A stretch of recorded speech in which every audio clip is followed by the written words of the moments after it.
ایک باقاعدہ فضا بن گئی تھی کہ پاکستان تحریک انصاف کے بانی چیئرمین کو اسلام آباد ہائی کورٹ سے ریلیف ملنے والا ہے۔ بدھ کے دن آ جائے گا عدت کیس کا فیصلہ، جس میں بہت سارے لوگ کہہ رہے ہیں کہ عین ممکن ہے کہ وہ جو ہے فیصلہ ان کے حق میں آ جائے گا، اور سائفر کیس کا جو شارٹ ڈیسیجن ہے وہ اناؤنس کیا جا سکتا تھا، یا پھر سائفر کیس کا جو فیصلہ ہے وہ بھی اگلے چند روز میں آ جاتا۔ تو اس دوران جو باتیں چل رہی تھی، جو اس کا بیک گراؤنڈ ہے کہ پنجاب گورنمنٹ کہتی ہے کہ نیا مقدمہ قائم کیا جائے گا، وہ بھی بغاوت کے حوالے سے باتیں چل رہی ہیں، وفاقی حکومت بھی کوئی نئے مقدمات میں پر تول رہی ہے، اور پھر یہ آرڈیننس آ جاتا ہے کہ 14 دن کے بجائے 40 دن کا ریمانڈ ہوگا، اور وہ جو کیس ظاہر ہے کہ نیب ایک اور کیس جو ہے اس نے بنایا ہے ریفرنس، تو اس کی وجہ سے یہ ساری چہم گوئیاں چل رہی تھیں۔ اس سے پہلے کہ میں آپ کا اس کے اوپر ٹیک لوں، میں سنوانا چاہتا ہوں کہ یہ جو حکومت جو آرڈیننسز لے کر آئی ہے، اس کا ان سیاسی جماعتوں کا آرڈیننس کے ذریعے قانون سازی کے اوپر اپنا کیا موقف رہا ہے؟ پروڈیوسر صاحب ذرا سنوائیں 2022 کی مریم اورنگزیب اور 2022 کی شیری رحمان صاحبہ۔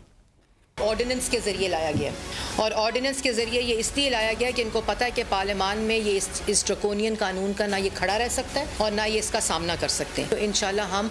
کورٹس میں بھی اور پارلیمان کے اندر بھی اس کو چیلنج کریں۔ ایک بہت ہی تشویشناک صورتحال سامنے آ رہی ہے، جس کے حوالے سے آپ دیکھ رہے ہیں کہ پارلیمان کا اجلاس ایک ہفتے سے جاری ہے، لیکن 3-4 اہم آرڈیننسز جو اس حکومت نے آرڈیننس فیکٹری جو ایوان صدر کو بنا لیا ہے، ایک تو یہ ہائر ایجوکیشن کمیشن کا آرڈیننس ہے، دوسرا اسٹیٹ بینک امینڈمنٹ آرڈیننس ہے، پھر پاکستان آئلینڈ ڈیولپمنٹ اتھارٹی ہے، اور یکے بعد دیگرے انہوں نے آرڈیننسز ایشو کیے ہیں جن کا قوم کو نہیں پتا۔ یہ اپنی مرضی سے آرڈیننس فیکٹری بنا کے ملک میں ایک آمرانہ بالکل راج لے آئے ہیں۔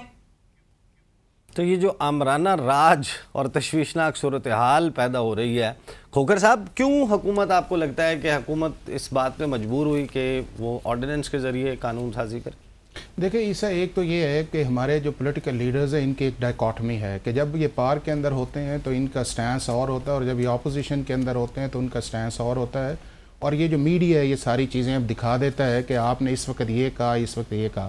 اب اگر اس کی کانسٹیٹیوشنل کمپیٹنسی کے اندر چلے جائیں تو آرٹیکل 89 آف دی کانسٹیٹیوشن کے نیچے یہ پریزیڈنٹ کا پریروگیٹو ہے یا پریزیڈنٹ کی کانسٹیٹیوشنل کمپیٹنسی ہے کہ وہ اگر گورنمنٹ یا کیبنٹ کو ایڈوائز کرتی ہے تو اس کے اوپر آرڈیننس کرتی ہے، اور اس کو 120 دن کے اندر جو ہے وہ کیا جا سکتا ہے، یعنی کہ اس کا پیریڈ ہے اگر پاکستان کے اندر سینٹ یا نیشنل اسمبلی ان سیشن نہ ہو۔ یہ تو ہے کانسٹیٹیوشنل اور ایک لیگل پوزیشن، اور اس کے بعد یہ ہے کہ اگر وہ ایکٹ آف پارلیمنٹ نہیں بنتا تو تھرو ریزولوشن اس کی ایک 1 فردر ٹرم جو ہے جو ہم نے 18th امینڈمنٹ کے اندر ڈالی تو اس کو ایکسٹینڈ کیا جا سکتا ہے۔